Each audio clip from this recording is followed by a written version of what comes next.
యిర్మీయా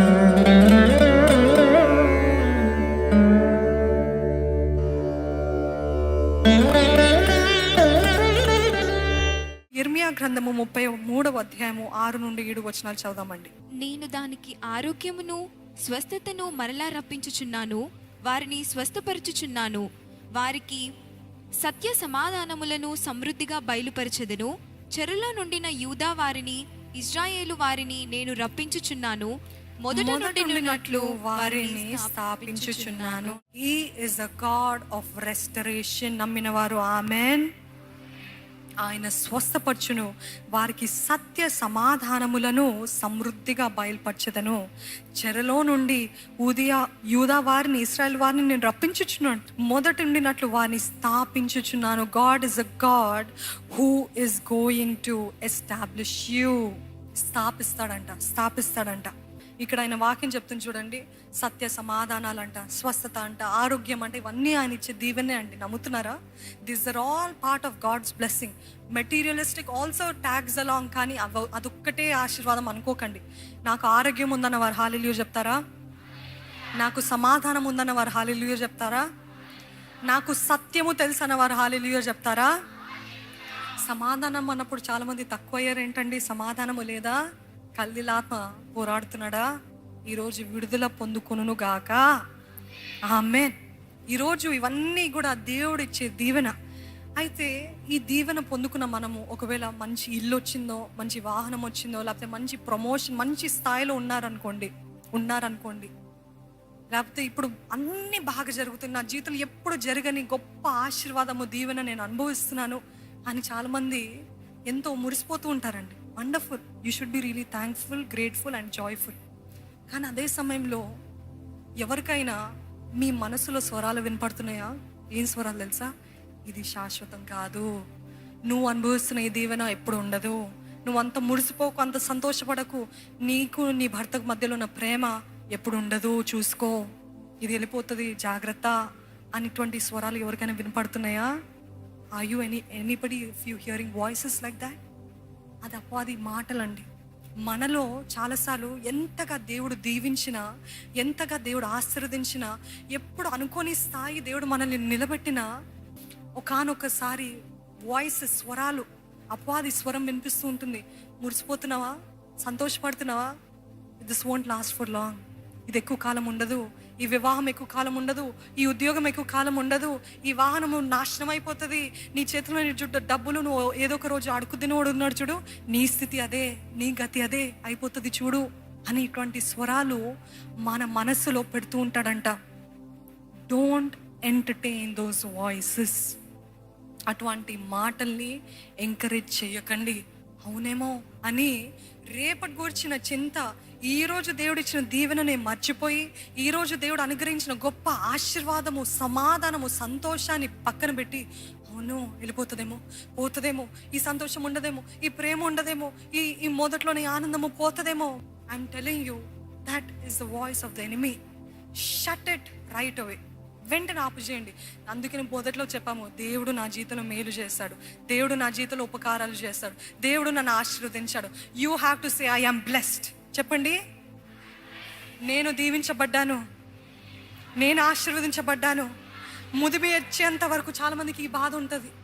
పెళ్ళైన వారు లేకపోతే పెళ్ళి కాని వారు, ఇప్పుడు బాగానే ఉన్నాను, ఇప్పుడు బాగానే సంపాదిస్తున్నాను, కానీ నా కొడుకులు నన్ను చూసుకుంటారా? ఇప్పుడు మేము అన్నీ చేసి పెడతాం, కానీ వాళ్ళు చూస్తారా?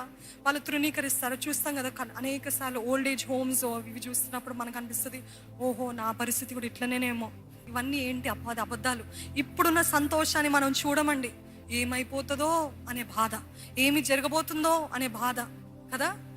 అందుకని మీరు చెప్పండి, ముదిమి వచ్చేంత వరకు నా దేవుడు నన్ను ఎత్తి పట్టుకుంటాడు. నమ్మిన వారు చెప్తారా?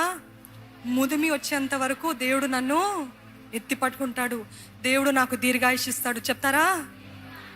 దేవుడు నన్ను ఆశీర్వదిస్తాడు, దేవుడు నన్ను అత్యధికంగా హెచ్చిస్తాడు, దేవుడు నాకు మేలే చేస్తాడు. నమ్మిన వారు బిగ్గరగా హల్లెలూయా చెప్తారండి. హల్లెలూయా. God is a God who will give new mercies. నూతన వాత్సల్యతలు ఇచ్చే దేవుడు అండి మన దేవుడు. అపవాది అబద్ధాలని వినకండి. వస్తాయి. నేను అంటున్నాను ఇంకెప్పుడు కూడా సంతోషం ఉంటుందని చెప్పట్లేదు, వస్తాయి. కానీ అది మీ శాశ్వతమైనది కాదు. శ్రమలు శాశ్వతము కాదు, కానీ దేవుని నామములో సమాధానము శాశ్వతము. నమ్మిన వారు సమాధానకర్త నీకు స్తోత్రాలయ్యా. You have to declare it. చూడండి, చాలా మంది అనుకుంటాం మనకి శ్రమలోనే విశ్వాసం అవసరం. Yes, we need faith when we're in suffering, when we're suffering. కానీ మీకు ఒక నూతన మాట, ఒక కొత్త మాట చెప్పమంటారా? Just as much as we need faith in suffering, we need faith in our blessing. నమ్ముతున్నారా? ఆశీర్వాదంలో కూడా విశ్వాసం ఉండాలంట. దేనికి విశ్వాసము? దేవుడు నన్ను ఇక్కడ వరకు ఆశీర్వదించాడు, ఇక్కడ నుండి నన్ను ఇంకా ఎక్కలేనంత ఎత్తైన కొండకి నడిపిస్తాడు. విశ్వాసం ఉందా? లేకపోతే ఎంతసేపు ఆ కొండ నుండి నేను కిందకి వెళ్ళిపోతానేమో, జారిపోతానేమో, తన్నబడతానేమో, ఇంకా నాది దీనస్థితి ఏమో, ఇంకా నేను కరువులో ఉంటానేమో, ఇంకా నాది ఎప్పుడు ఇదే గతి అని అనుకుంటున్నారా? దేవుడు అంచెలంచెలుగా హెచ్చించే దేవుడు అండి. ఈరోజు మనం అనుకుంటున్నాము దేవుడు మనకి ఆశీర్వాదం ఇవ్వాలని అనుకోవట్లేదండి. ఎప్పుడు శ్రమ, ఎప్పుడు బాధే, ఎప్పుడు ఈ కన్నీరే, ఎప్పుడు ఈ వేదనే, ఇట్లే ఉంటే దేవుడికి ఇష్టమేమో. No, that is the lie of the enemy. I am telling you, yes, God permits suffering, అనుమతిస్తాడు. అది కొద్ది కాలము వరకే. నేను శ్రమ నొంది ఉండుట నాకు మేలాయను. అది మనకి పాఠాలు నేర్పించిన తర్వాత, మనకి జ్ఞానోదయం కలిగించిన తర్వాత, ఇంకా దేవుని దగ్గరికి ఆనుకున్న తర్వాత, ఆయన తగ్గట్టు జీవించిన తర్వాత ఎక్కలేనంత ఎత్తైన కొండకి ఎక్కించే దేవుడు అండి. శ్రమలో ఒక సీజన్, ఆశీర్వాదము దేవుడు తరతరాలుగా ఇచ్చే దేవుడు. నమ్ముతున్నారా? He is a God who blesses generation after generation. You have to have faith even when you are blessed. మన పొరుగువారు ఎవరున్నారో జాగ్రత్తగా ఉండాలి. పొరుగువారు ఏమంటుంటారు? యోబు స్నేహితుల వల్లే, నువ్వేదో తప్పు చేసావు, నువ్వేదో పాపం చేసావు, అందుకే నేను ఇంత నాశనం అయ్యావు, అందుకే నేను అంతా పోయింది అని అన్నారు. ఆయన అంటున్నాడు, లేదయ్యా నేను చేయలేదు, నా మనస్సాక్షి నన్ను గద్దిస్తుంది నేను చేస్తే. లేదు నేను చేయలేదు అంటే దేవుడు సెయింగ్.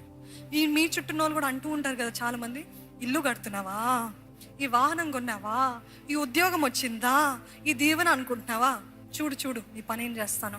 వాక్యంలో ఉందండి, ఎవరు దేవుని ద్వారా అసహించబడతారంటే కుళ్ళబడేవారు, అసూయ చూపించేవారు, ఈర్ష్య కలిగిన వారు, చాతబడి చేసేవారంట. ఇవన్నీ ఎక్కడి నుండి వస్తుంది అంటే గ్రీడ్ అంటారు. ఒకవేళ మీ పక్కనున్న వారు మీకంటే యోగ్యులు కాదు, ఎలిజిబిలిటీ లేదు, మీకంటే పాపిష్టులు, ప్రార్థన చేయరు, కానీ వారు ఆశీర్వదించబడుతుంటే మీరు ఏం చేయాలి?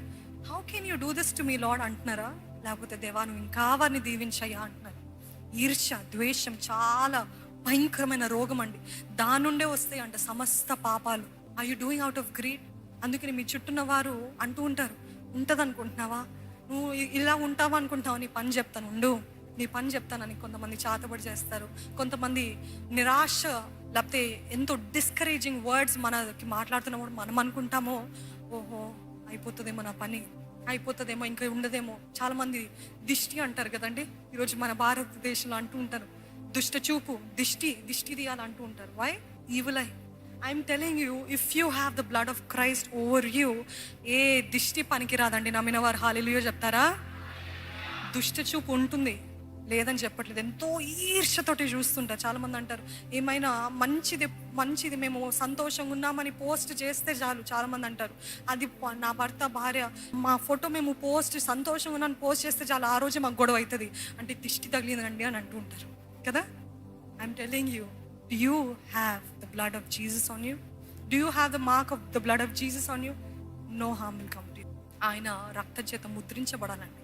అందుకనే ఈరోజు దుష్ట చూపు లేదని కాదు, మీరు ఏంటంటే ఎవరు ఎన్ని మాటలు అన్నా మన దృష్టి ఆయన వైపు పెట్టి, దేవా నువ్వయ్యా నాకు ఒక గొప్ప మాట, ఈ మాట నన్ను ఎంతో తాగిందండి. అబ్రహాము సొదొమ రాజు చేయలేని పని, సొదొమ రాజు లోతుని ఎప్పుడైతే వారు తీసుకుని వెళ్ళిపోయారో, ఆ ఎనిమీస్ శత్రు సైన్యం ఎత్తుకుని వెళ్ళిపోయిన తర్వాత వారిని జయిస్తాడు అబ్రహాము. తనతో ఉన్న ఆ 318 మంది వారు వచ్చి జయిస్తారనమాట. ఆ రాజుకి కూడా చేత కాలేదు, అబ్రహాము జయిస్తాడు. జయించిన తర్వాత సొదొమ రాజు వచ్చి అంటాడు అబ్రామ్తో, నువ్వు జయించావు కదా, నేను నీకు ఇవన్నీ ఇస్తానంటే అబ్రామ్ అన్న గొప్ప మాట ఏంటి తెలుసా అండి? అస్సలు దయచేసి నువ్వు ఇచ్చేదంతా నీ దగ్గరే పెట్టుకో, నీ చెప్పు అదేంటి ఆ తీగ కూడా వద్దు, ఒక దారము కూడా వద్దు, యువర్ శాండిల్స్ ట్రాప్ కూడా నాకు వద్దు, ఎందుకంటే అబ్రహాంని ధనవంతుని చేసిన సొదొమ రాజును నువ్వు మరలా చెప్తావేమో. I'm telling you, it is not any man who can make you rich, it is God who makes you rich. నమ్మిన వారు హల్లెలూయా చెప్తారండి. అబ్రాము రోషంతో అంటాడు, ఏంటి తెలుసా, నువ్వు కాదన్నా నన్ను రిచ్ చేసేది, ధనవంతుని చేసేది, దేవుడు నన్ను ధనవంతునిగా చేసేది. God is the one. ఆయన వాక్యం ఉంటుంది, when God gives riches he adds no sorrow to it. దేవుడు ఎవరినైనా ఆశీర్వదిస్తే, ధనవంతునిగా చేస్తే అంట, దానికి ఎటువంటి బాధ ఉండదంట. అది దేవుడి నుండి వస్తేనే, ఆయన మహిమైశ్వర్యము చొప్పున ఆశీర్వదిస్తేనే. అందుకనే డోంట్ సే యూ హ్యావ్, నీ బట్టి నేను అయ్యాను, నీ బట్టి. It is not even your company. If God doesn't give you, who can make you? Every good and perfect gift comes from where? Above, పైనుండి వస్తే తప్ప మనము ఏది కూడా పొందుకోలేమండి. అందుకనే ఈరోజు దేవుని సన్నిధిలో ఉన్న మనము ఇటువంటి మాటలు వింటూ ఉంటాం, ఈ ఆశీర్వాదం శాశ్వతం కాదని. కానీ మీరు అవన్నీ కూడా shut it of, shut it of, shut it of. I'm telling you, you need faith even in your blessing. ఆశీర్వాదంలో కూడా విశ్వాసము కావాలి. నా దేవుడు ఇంతగా నడిపించాడంటే ఎందుకు ఈ విశ్వాసము కావాలని అంటే, ఆయన చేసిన ఉపకారములలో దేనిని మరొక అని పద్దాక దేవుడు ఎందుకు చెప్తాడు వాక్యంలో అని అంటే, మానవ నైజంగా మనం అనేక సార్లు ఎవరు ఎన్ని మేలు చేసినా మనం మర్చిపోతూ ఉంటాము. అవును కదా, మర్చిపోతూ ఉంటాం. దేవుడేంటి, మనుషులేంటి, ఎవరు చేసినా మర్చిపోతూ ఉంటాం. అందుకనే మొదటి నుండి నూతన గ్రంథం వరకు దేవుడు, ఐగుప్తు దేశం నుండి నేను మిమ్మల్ని విడిపించాను, ఎర్ర సముద్రాన్ని పాయలు చేశాను, గొప్ప ప్లేగ్స్ని మీకు పంపించాను, మిమ్మల్ని విడిపించడానికి ఇన్ని చేశాను, మరలా ఎందుకు చెప్తున్నాడంటే, because we forget. And what happens when we forget అంటే, మనం మర్చిపోతే ఏమవుతుందంటే, నిజముగా శ్రమ సమయంలో ఉన్నప్పుడు మనకి జ్ఞాపకము రాకపోతే ఆ శ్రమలో కుంగిపోతాము, ఆ శ్రమలో నిరుత్సాహము చెందుతాము, ఆ శ్రమలో బాధపడుతుంటాము, శ్రమలో హోప్ ఉండదు, నిరీక్షణ ఉండదు. దేవుడు చేస్తాడు. అందుకని దేవుడు అంటాడు, నేను నీ పాత జీవితంలో, గత జీవితంలో చేసిన మేలను జ్ఞాపకము చేసుకో. ఆ మేలు మీకు ఈరోజు వెళ్ళటానికి మైలేజ్ ఇస్తుంది. ఎందుకంటే నా దేవుడు నిన్న చేశాడు, నేడు చేస్తాడు. నమ్ముతున్నారండి?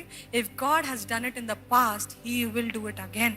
అందుకని ఈ 33వ అధ్యాయంలో మరలా చేస్తానని ఎన్నిసార్లు రాయబడింది. Why? Because God is saying, గతంలో నేను చూసుకున్నాను, ఈరోజు నాకు కష్టమా? గతంలో నీకు ఆశ్చర్యకార్యాలు చేశాను, ఈరోజు చేయడం కుదరదా? ఈరోజు shut off the voices. Marriage నిలబడదు అని అంటే, నో, నా కుటుంబము దేవుని నిమిత్తమై నిలబడుతుంది, నా జీవితము దేవుని నిమిత్తమై నిలబడుతుంది, నాకు ఇచ్చిన దేవుడు ఈ ఆశీర్వాదము శాశ్వతంగా ఉంటుంది అని మీరు అవుట్ లౌడ్ బహిరంగంగా గట్టిగా ప్రకటించాలంటండి మీరు. If God blesses me, it will be there forever. నమ్మిన వారు హల్లెలూయా చెప్తారా అండి? If God blesses you, it will be there forever, because God's blessing will stay forever. నిజంగా ఆయన ఆశీర్వాదము సంపూర్ణమైనది. ఈరోజు మనము మాటలు చెప్పుకుంటూ ఉండాలంట, వర్డ్ ఆన్ వర్డ్ అనేది ఉండాలంట. అంటే అపవాది మాటలు దానిపైన దేవుని మాటలు వేయాలంట.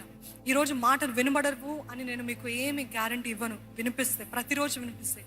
కానీ ఆ మాటల పైన దేవుని మాట వేయాలంట, ఆ మాటల పైన దేవుని మాటలు. అపవాది అంటున్నాడు, నువ్వు ఉండవు, నువ్వు లేమిలో ఉంటావు అంటే, నన్ను బలపరచు, క్రీస్తుని బట్టి నేను అన్ని విషయాలు ఆశీర్వదించబడతాను అని మీరు ప్రకటించాలంట. You understand, right? Word on word. అపవాది మాట, దానిపైన దేవుని మాట, అపవాది మాట, దానిపైన దేవుని సత్యము ప్రకటిస్తూ ఉండాలంట.